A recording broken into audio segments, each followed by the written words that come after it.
प्रदर्शनमध्ये सगळ्यात जास्त फायदा लेकरांनीच घेतला, लहान बंडीत बसून, आणि आपण पण फायदा घेतला हे पाहू.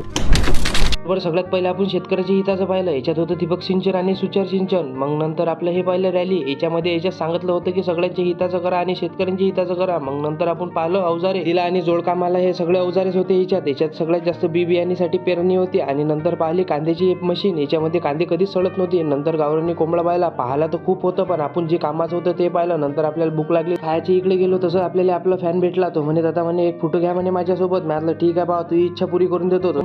समोर गेलो तर पाहिलं तर पापड होते आणि डोक्याला लावायचं तेल होतं. यानं केस येत होते. मग आपल्याला कामाची वस्तू दिसली. हे बदकन गीत याच्यात दादाला विचारलं का म्हटलं ओरिजिनल ब्रीड आहे का? हा म्हणे ओरिजिनल 100% ब्रीड आहे म्हणे. शेणीमध्ये जे काही आहे म्हणे ते सगळं ओरिजिनल आहे म्हणे. तसं हा गुळ पण ओरिजिनल होता आणि फळफुळ हे त्याच्यात सगळ्याच गोष्टी ओरिजिनल होते. याच्यात मिळालं सगळ्या गोष्टी विक्री आहेत का? हा म्हणे आमच्या जे साईड आहेत म्हणे त्याच्यावर सगळ्याच गोष्टी अवेलेबल राहतील. मग भाजी चांगली यासाठी मसाले वापरता म्हणे ते पण आहे आणि करंटची मशीन पण आहे. सगळ्याच गोष्टी आहेत. ते तुम्हाला समोरच्या व्हिडिओत देशील. व्हिडिओ आवडला असेल तर फॉलो करून घ्या.